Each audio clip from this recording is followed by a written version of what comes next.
few years ago, my son Alex was brought home late one night by his friend, James. Alex was 20 at the time and had been out with friends. I was already in bed when I heard the front door open. I quickly got up to check what was happening. I saw James struggling to hold Alex up as I reached the living room. Alex was very drunk, barely able to stand on his own.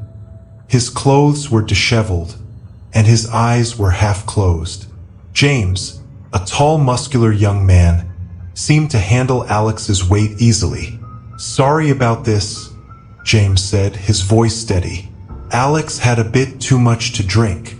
I nodded, my concern for my son overshadowing any frustration I might have felt. "Let's get him to his room," I said, moving to help. Together, we managed to get Alex up the stairs and into his bed. He mumbled incoherently, his head lolling to the side. I pulled off his shoes and tucked him in, hoping he would sleep it off and feel better in the morning.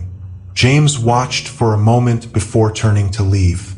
"Thanks for bringing him home," I said, feeling more relieved now that Alex was safe. "No problem," James replied with a small smile. "I'll check on him tomorrow." With that, James left, and I went back to my room, hoping for some sleep. The next day, Alex was groggy but otherwise fine. He didn't remember much from the previous night, just that he had been out with friends and had too much to drink. Life went on as usual, and I didn't think much more about that night. A year later, everything changed. One evening, I was watching the news when a breaking story caught my attention. The reporter was standing in front of a hotel, describing a horrific crime that had taken place. My heart sank as I listened. "A young man was found dead in his hotel room earlier today," the reporter said. "The victim, whose name has not been released, was reportedly checked into the hotel by a friend the previous night. Police are now searching for the friend, who is considered a suspect." I felt a chill run down my spine. Something about the story seemed disturbingly familiar. I watched, horrified, as the reporter continued. "According to witnesses, the suspect was seen leaving the hotel early this morning. The police have released this sketch of the suspect." The screen showed a drawing of a man who looked eerily like James. My heart pounded in my chest as I tried to process what I was seeing. Could it be him? The thought was almost too much to bear. I immediately called Alex. He answered on the third ring, his voice sleepy. "Alex, turn on the news," I said urgently. "There's something you need to see." A few minutes later, he called back, his voice now fully awake and filled with shock. "What do we do?" "I don't know," I replied, my mind racing. "We need to call the police." We did just that, and soon detectives were at our house, asking questions about James. Alex told them everything he knew about the night James brought him home drunk and how they had been friends for years. The detectives took notes, their faces serious. Days turned into weeks as the search for James continued. The story was all over the news, and everyone in our small town was talking about it. The more I learned, the more horrified I became. James had not only gotten his friend drunk, but had also checked him into the hotel, only to kill him and escape. The brutality of the crime was unimaginable.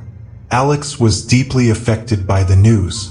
He couldn't believe that his friend, someone he had trusted, could do something so terrible. He became withdrawn, spending most of his time in his room. I tried to comfort him, but there were no words that could make the situation better. One night, a few weeks after the news broke, Alex and I were sitting in the living room.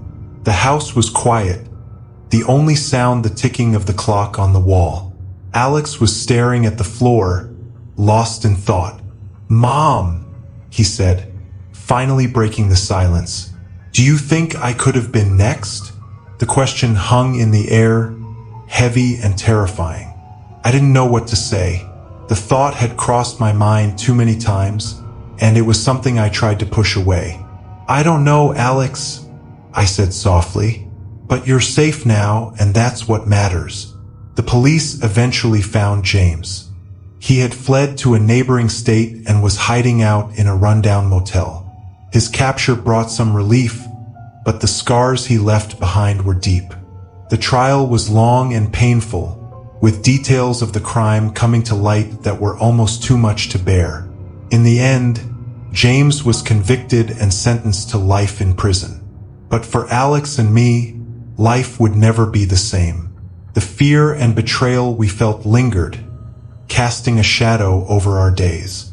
Alex struggled to move on, haunted by the knowledge that someone he had considered a friend was capable of such evil. Years have passed since then, but the memories remain.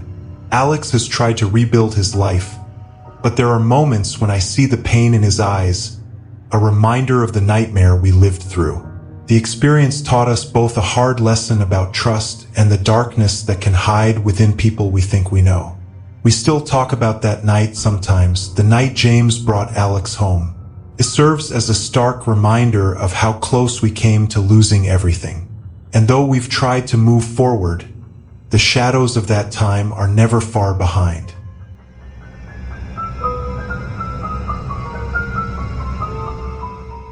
I worked the night shift at a quiet gas station in New Hampshire. The job was simple. My duties included stocking shelves, cleaning, and handling the register. The nights were usually calm, with only a few customers stopping by to fill up their tanks or grab a snack. One night, as I was preparing to close up, I noticed the air felt different. There was a strange stillness, as if the world was holding its breath. I shrugged it off, thinking it was just my imagination. As the clock neared midnight, an old car pulled up to the pump. Out stepped an elderly man wearing khakis and a button-down shirt. His white hair was neatly combed, and he moved with a slow, deliberate grace. He walked into the store, and I greeted him with a smile. "Good evening, sir. How can I help you?" I asked. He nodded politely and walked around the store, browsing the shelves. I went back to my tasks, wiping down the counter and straightening the magazines. After a few minutes, he approached the counter with a small bottle of water and a pack of gum. "Will that be all?" I asked, ringing up his items. He nodded again, his eyes fixed on mine. Something was unsettling about his gaze, but I couldn't quite put my finger on it. As I handed him his change, he reached out and gripped my wrist. His touch was cold, and I felt a shiver run through me. "Hell is a real place," he said in a low, gravelly voice. "And the devil has already got his hand on you, girl. Be careful." I froze, staring at him in shock. His words hung in the air, heavy and foreboding. He released my wrist, took his items, and walked out of the store without another word. I watched him drive away, the taillights of his car disappearing into the darkness. For a moment, I stood there, my heart pounding in my chest. His words echoed in my mind, sending chills down my spine. I tried to shake off the feeling and went back to my work, but the unease lingered. I finished my shift and locked up the store, but I couldn't stop thinking about the old man. His warning played over and over in my head, and I couldn't help but feel a sense of dread. What did he mean? Why did he say that to me? As I drove home, I kept glancing in my rearview mirror, half expecting to see the old man's car following me. The night seemed darker than usual, and every shadow felt menacing. When I finally reached my apartment, I quickly locked the door behind me and checked all the windows. That night, I had trouble sleeping. Every creak and groan of the building made me jump, and I couldn't shake the feeling that someone was watching me. The old man's warning haunted my dreams, and I woke up several times in a cold sweat. The next day, I told my coworker about the encounter. He laughed it off, saying the old man was probably just crazy. But I couldn't shake the feeling that there was something more to it. I felt a heavy weight on my chest, as if a dark cloud was hanging over me. Days turned into weeks, and the memory of the old man's warning started to fade. Life went on as usual, but I couldn't help but feel a sense of unease every time I worked the night shift. One night, as I was restocking the shelves, I heard a faint whisper. I turned around, but there was no one there. I shrugged it off as my imagination and went back to work. But the whispers continued, growing louder and more insistent. They seemed to come from all around me, and I couldn't make out the words. I tried to ignore it, but the feeling of dread grew stronger. I felt a chill in the air, and my heart started to race. I looked around the store, but there was nothing out of the ordinary. The lights flickered for a moment, casting eerie shadows on the walls. Suddenly, I felt a cold hand on my shoulder. I spun around, but there was no one there. My breath came in short gasps, and I felt a surge of panic. The whispers grew louder, filling my ears with their insistent murmur. I ran to the front of the store and grabbed my phone, dialing my coworker's number with trembling fingers. The phone rang and rang, but there was no answer. I glanced at the clock. It was almost midnight. The memory of the old man's warning came rushing back, and I felt a sense of terror grip my heart. Just then, the door chime rang, and I turned to see a figure standing in the doorway. It was the old man, his eyes fixed on mine. He walked slowly towards me, his footsteps echoing in the empty store. "Hell is a real place," he said, his voice sending chills down my spine. "And the devil has already got his hand on you, girl. Be careful." I backed away, my heart pounding in my chest. The old man's gaze was intense, and I felt a wave of fear wash over me. He reached out and touched my wrist. His grip was cold and unyielding. "Be careful," he repeated, his voice a whisper. I felt a surge of panic and pulled away, stumbling backward. The old man's eyes seemed to bore into my soul, and I felt a sense of impending doom. I turned and ran out of the store, not stopping until I reached my car. I drove home in a daze, the old man's warning echoing in my mind. I couldn't shake the feeling of dread, and I felt a heavy weight on my chest. When I finally reached my apartment, I locked the door and collapsed on the couch, my heart racing. That night, I couldn't sleep. The old man's words haunted me, and I felt a sense of terror that I couldn't explain. The next day, I called in sick and stayed home, too afraid to go back to work. I never saw the old man again, but his warning stayed with me. The memory of that night still sends chills down my spine, and I can't shake the feeling that something dark is watching me. I don't know if the old man was crazy or if his warning was real, but I'll never forget the fear I felt that night at the gas station.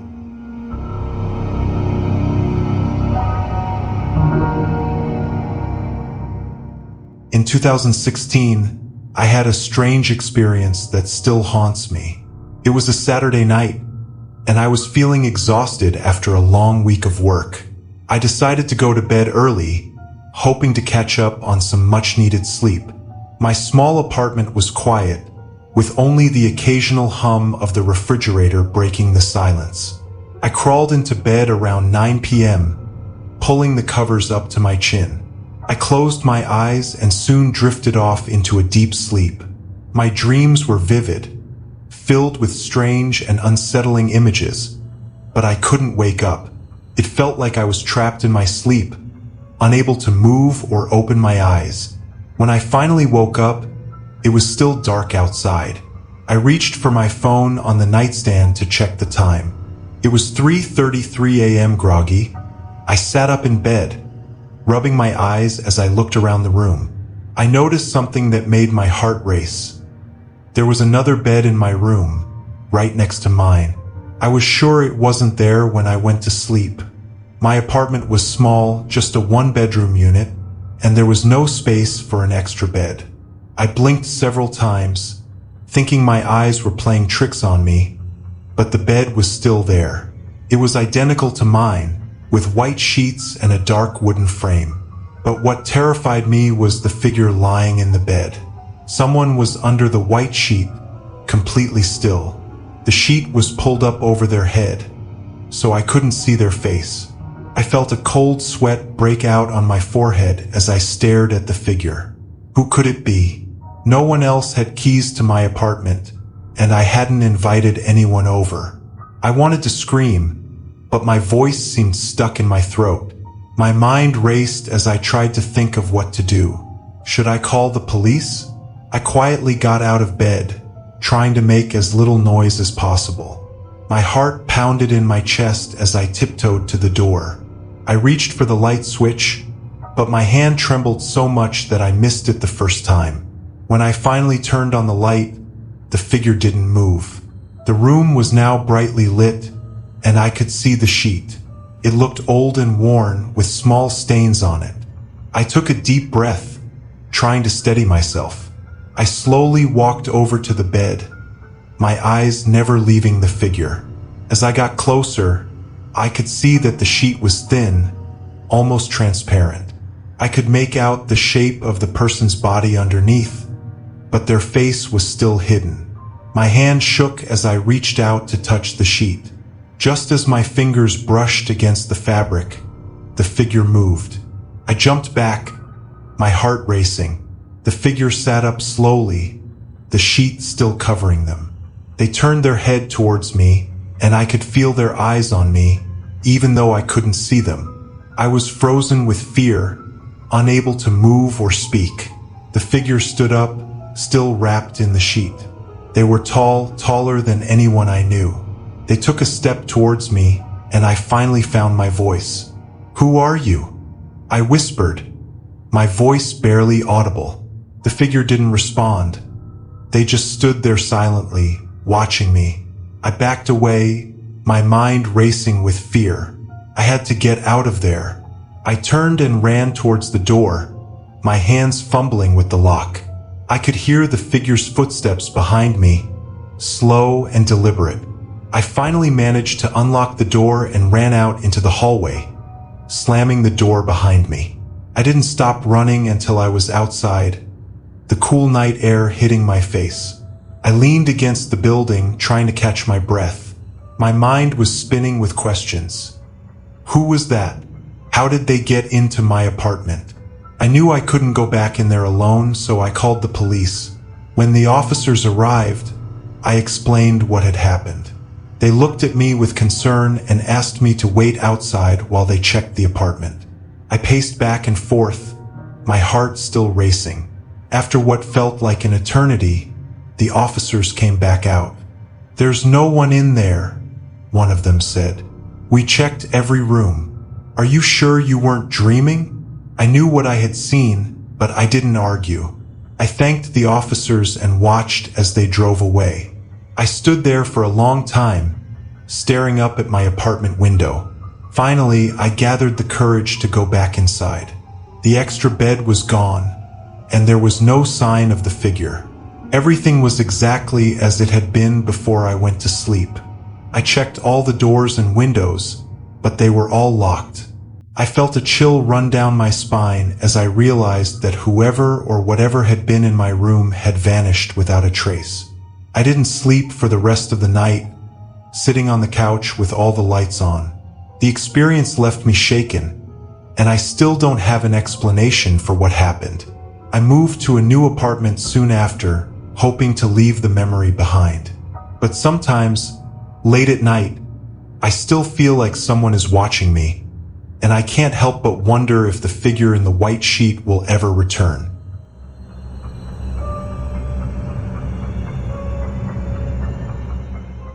When I was young, I had a passion for exploring abandoned places.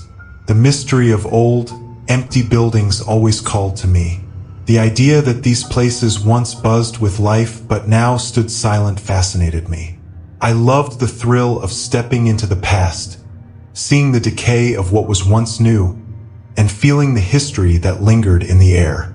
A few years ago, my friends and I decided to explore an abandoned school in our town. The building had been empty for years, and many stories surrounded it. People said it was haunted, and we wanted to see for ourselves if it was true. It was a night perfect for our adventure. We met up at my house and packed flashlights, snacks, and our phones. There were 4 of us: me, Tom, Lisa, and Sarah. We were all excited and a little scared as we walked to the school.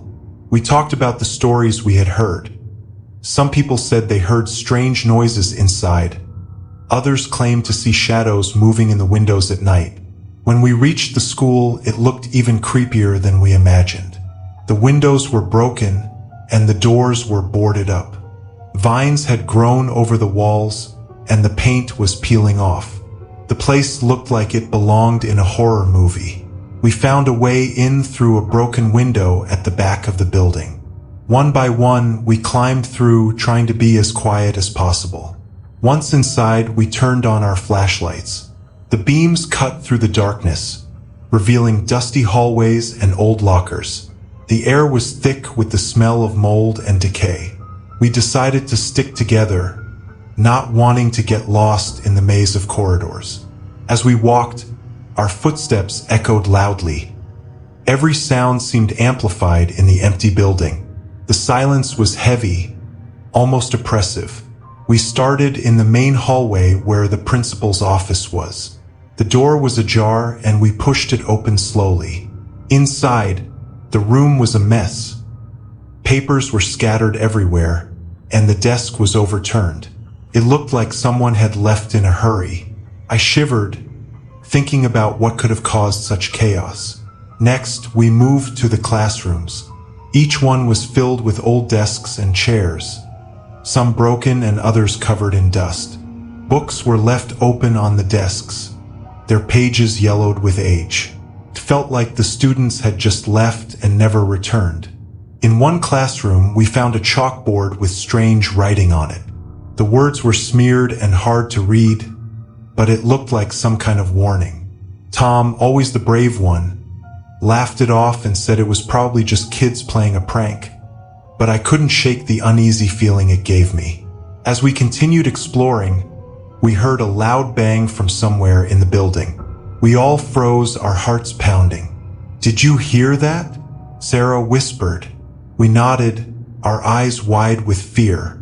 We decided to investigate, even though every instinct told me to leave. We followed the sound down a long, dark hallway. The walls were lined with old photos of students and teachers, their faces smiling and happy. Felt eerie, like they were watching us. At the end of the hallway, we reached the gymnasium. The doors were closed, but we could hear strange noises coming from inside. With a deep breath, Tom pushed the doors open. The gym was huge, and our flashlights barely lit up the far corners. We stepped inside, the floor creaking beneath our feet. In the middle of the gym, we saw something that made our blood run cold. A figure stood there, dressed in old, tattered clothes. It was facing away from us, but we could see its shoulders rising and falling as if it were breathing heavily. We stood frozen, not knowing what to do. Suddenly, the figure turned around, and we saw its face. It was pale and gaunt, with dark, sunken eyes. It looked right at us and let out a chilling scream. We ran. I don't remember how we got out of the gym or the building. All I remember is the pure terror that drove us to flee. We didn't stop running until we were far away from the school, panting and out of breath. We never went back to that school. The experience haunted us for a long time. We couldn't explain what we saw that night, and we didn't want to try. Our passion for exploring abandoned places was gone, replaced by the fear of what we might find. That night taught us that some places are better left alone.